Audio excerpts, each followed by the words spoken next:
Le Journal de la Ville, le premier magazine de l'information provinciale.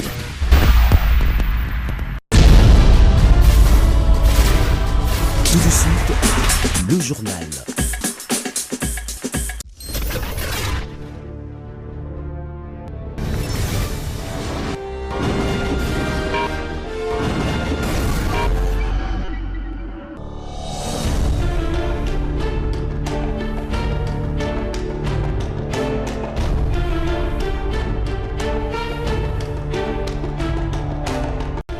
Merci de faire confiance au Journal de la Ville, mesdames et messieurs, et bienvenue.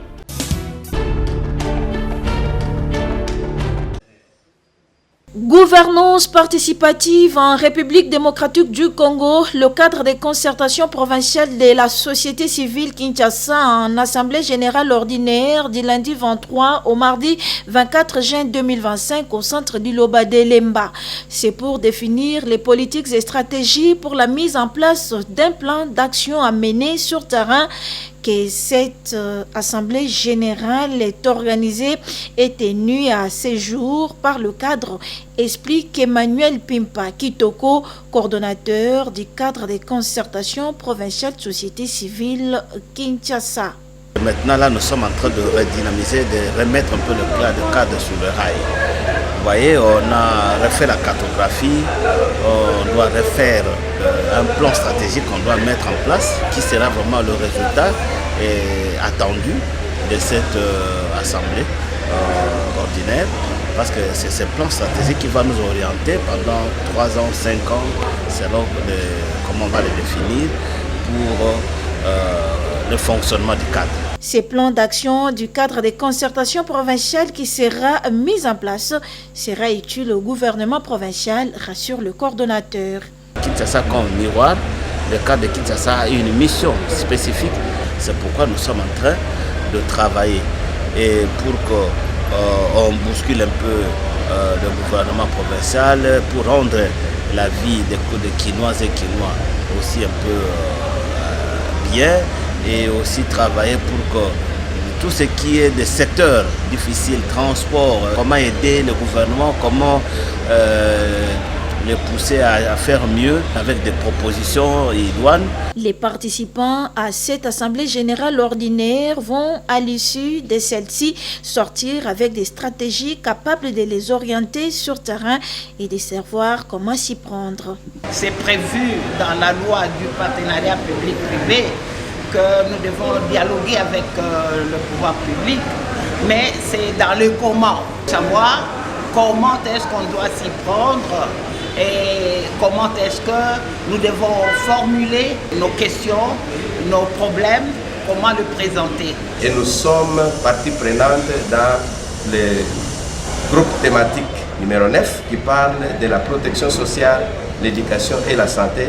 Notre participation, c'est de bénéficier de ce qui était dit, comment élaborer les projets selon les programmes de l'Union européenne. Cette assemblée générale ordinaire, organisée par le cadre des concertations provinciales de la société civile ville de Kinshasa, se tient dans le cadre du projet de renforcement du dialogue entre les pouvoirs publics et les organisations de la société civile congolaise pour la gouvernance participative en République démocratique du Congo, financée par l'Union européenne.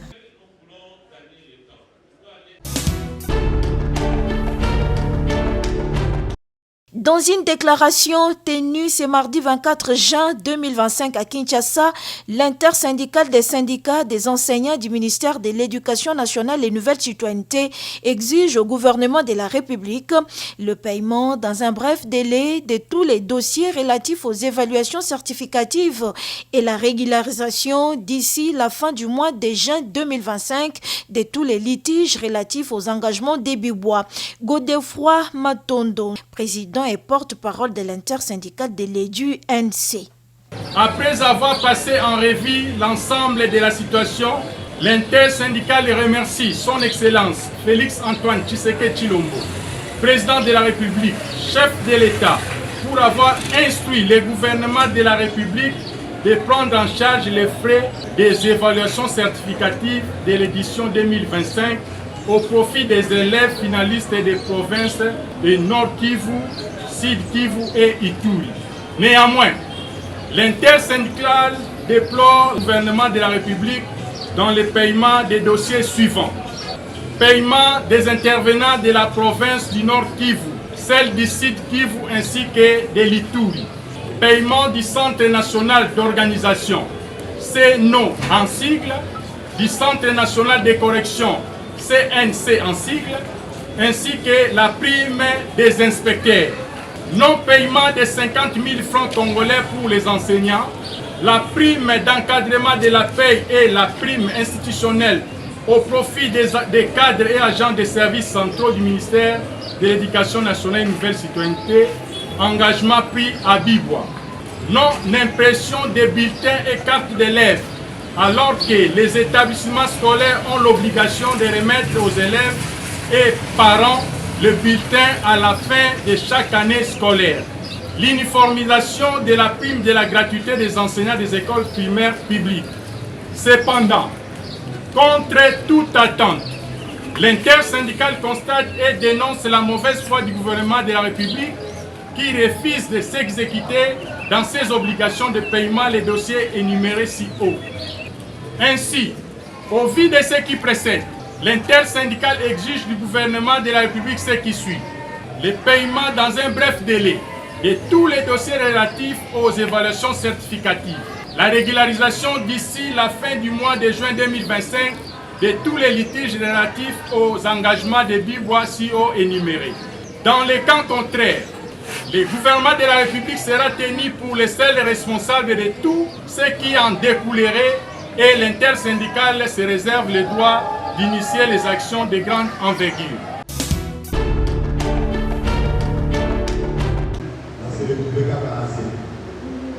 Droit en santé sexuelle et reproductive, s'informer et agir, thème de la campagne menée par les réseaux des journalistes pour la santé sexuelle et reproductive, RJCCR, dans les universités de la République démocratique du Congo, en collaboration avec le Programme national de la santé des adolescents, le Centre des jeunes Sidiki Koulibaly, avec l'appui des MSI, Maristop RDC.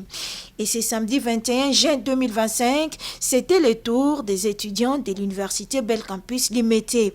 Les jeunes doivent s'informer en santé sexuelle et reproductive et adopter un comportement responsable en la matière. Question d'éviter les avortements clandestins, insistent les organisateurs.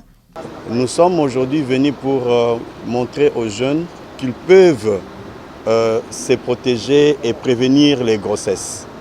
Nous les avons montré que dans le milieu universitaire, par exemple à l'université de Kinshasa, il y a un centre de jeunes qui existe, qui offre les méthodes de prévention des grossesses gratuitement. Mais pas seulement ça, mais qui donne également les informations fiables à ces jeunes de savoir quoi prendre comme contraception ou contraceptif et quand le prendre. Nous avons essayé de donner beaucoup d'informations sur ces différents problèmes, quelles sont leurs causes, leurs facteurs favorisants et comment les adolescents doivent faire face à ces problèmes. En organisant cette campagne en milieu universitaire, le RJCCR et ses collaborateurs ainsi que son partenaire veulent informer les étudiants sur les enjeux juridiques, sanitaires, socio-culturels liés aux droits de la santé sexuelle et reproductive et briser le silence. Nous considérons que la jeunesse, c'est cette catégorie des personnes qui est vraiment active concernant la sexualité.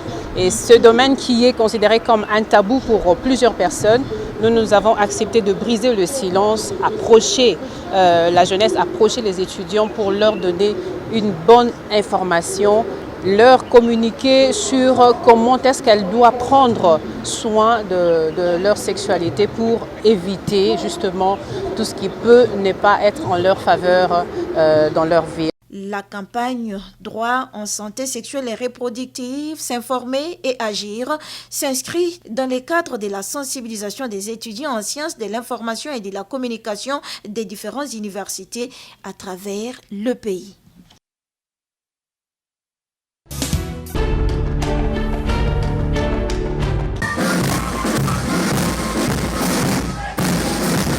Le mot d'ordre donné par Papa Simon Kimbangu Kiangani, représentant légal de l'église kimbanguiste aux flûtistes et surveillants kimbanguistes du monde entier, c'est lui d'organiser une collecte de fonds appelée communément Tintani dans tous les paroisses kimbanguistes pour le préparatif de la journée du 8 juillet, date marquant la commémoration de la mort de Papa Joseph Dianguindan Koutima, a été respectée. Les dimanches 22 juin 2025, en la paroisse de Lukunga, un culte spécial a été célébré quant à ceux en présence de plusieurs autorités de cette église, notamment les membres du collège, le pasteur communal d'Engaliema, pasteur Waïta Blaise et les sectionnaires de Lukunga. L'officiant du jour a édifié les fidèles sur le livre des psaumes 3, verset 1, Deutéronome 5, 6 jusqu'au 22e verset. Juste après, l'Assemblée a procédé à la cérémonie de collecte des fonds destinés à ces grands rendez-vous. Il était également question au cours de ces cultes de sensibiliser les fidèles kimbanguistes. Lelo tosangani awa le 22 juin 2025 pona kobongisa ba stratégie pona kolonga le 8 juillet na Yerusalem. Pezali mokolo monene oyo Papa Molimo Santo Papa Simon Kiangani alobi ete MSSK na Fliki basala musala makasi pona biloko oyo akatelaki bango yango wana tosangani awa lelo tosali musala ngombe sili MSSK ya Lukunga asali musala makasi donc topesi bango maboko po ete musala papa ekende liboso na ye na cadre ya kosensibiliser bana ya Lukunga pona kolamusa bango baparoisse nyonso ya Ngaliema balamuka po ete le 8 juillet to garder première place na biso. L'un des surveillants de Lukunga, gagnant au Tintani, n'a pas manqué de placer un mot. Alors, biso est coïncidé de ça, Tintani Afrique, c'est le Maou.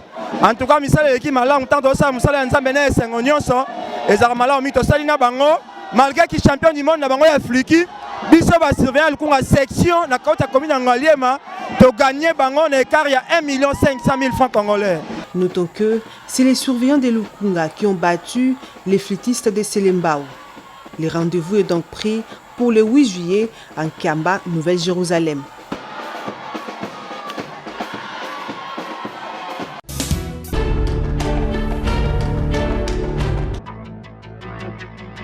La contre-vérification de cette affirmation nous amène à contredire le CREFDEL en attestant que c'est sur base de l'expérience, de l'expertise et des procédures de gestion de la CFF dans la mise en œuvre satisfaisante de projets similaires qu'elle a été sélectionnée. Affirmation numéro 2. Irrégularité de la passation de marché. Aux pages 7, 11, 22 et 25, le CREFDEL affirme que la passation des marchés n'a pas été régulière. Elle était son argumentaire par le fait que la CFF n'a pas lancé des appels d'offres internationaux et que les marchés ont été approuvés illégalement par le Premier ministre. Après vérification sur les sites de la RMP, il revient de constater que les appels d'offres internationaux ont bel et bien été publiés. Toutes les étapes ont obtenu préalablement les avis de non-objection de la Direction générale du contrôle des marchés publics. Les marchés passés ont été approuvés par le chef du gouvernement conformément à leur seuil. Et ceci d'autant plus renforcé par l'audit des marchés publics réalisé par l'autorité de régulation des marchés publics. La contre-vérification de cette affirmation nous conduit à contredire également le CREFDEL en confirmant que les marchés ont bel et bien été passés dans le strict respect des prescrits de la loi numéro 10/010 du 27 avril 2010 relative aux marchés publics et ses différentes mesures d'application. Affirmation numéro 3. Mauvaise gouvernance et faible contrôle étatique. À la page 12 de son rapport, le CREFDEL fustige un faible contrôle des institutions et organes étatiques, en l'occurrence les parlements, l'inspection générale des finances et la Cour de compte des fonds alloués au PEDEL 145 territoires. Après vérification, nous notons que le contrôle du PEDEL est encadré par l'ordonnance numéro 23/003 du 12 janvier 2023.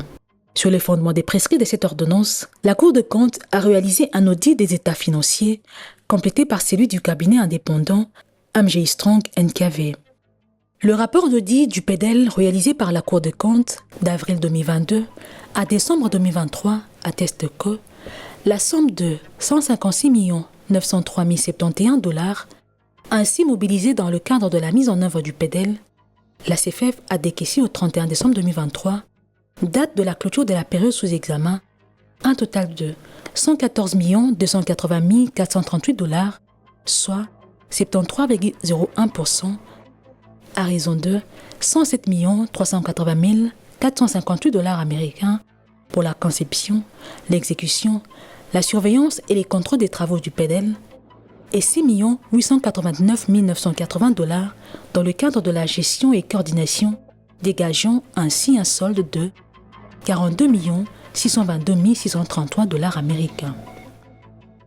La Cour des comptes a noté que la CFF a décaissé pour les travaux d'investissement la somme de 82 123 803 $ américains, dont 36 489 279 $ versés aux entreprises au titre d'avance et démarrage, 44 817 399 $ concernent la facture des travaux de construction proprement dit et 817 133 $ a été versé à la RMP au titre de la taxe parafiscale pour le compte des 43 entrepreneurs. 2 missions de contrôle de l'Inspection générale des finances ont été diligentées. Les rapports d'auditeurs externes MJ Strong NKV sur les états financiers au 31 décembre 2023 sont joints, dans tous leurs aspects significatifs, une image fidèle de la situation financière des fonds gérés par la CFF dans le cadre de la mise en œuvre du PEDEL 145 territoires au 31 décembre 2023, conformément aux principes de leur présentation, aux directives du gouvernement et aux dispositions du protocole d'accord d'exécution du programme. Contrairement aux allégations de CREFDEL, la consultation de ces rapports d'audit atteste que tous les fonds décaissés par le gouvernement de la République au profit de la CFF dans le cadre du PEDEL 145 territoires ont été retracés et que toutes les opérations et transactions réalisées ont été conformes au protocole d'exécution du programme signé avec le gouvernement ainsi qu'aux conditions de décaissement et des passations de marché. Ces rapports sont du reste disponibles et consultables à la demande. Affirmation numéro 4. Surestimation des prix et enrichissement illicite. Aux pages 7, 38 et 39, le CREFDEL affirme que les prix des infrastructures sont surestimés et qu'il y a un enrichissement illicite. Pour contre-vérifier cette affirmation, nous sommes allés interroger la Direction nationale de construction, d'entretien, de réhabilitation et de gestion des infrastructures scolaires du ministère et en charge de l'Éducation nationale. Nous sommes arrivés à la fin de ce journal de la ville. Mesdames et messieurs, merci de l'avoir suivi. Le prochain rendez-vous est fixé pour ce jeudi. Et d'ici là, portez-vous bien.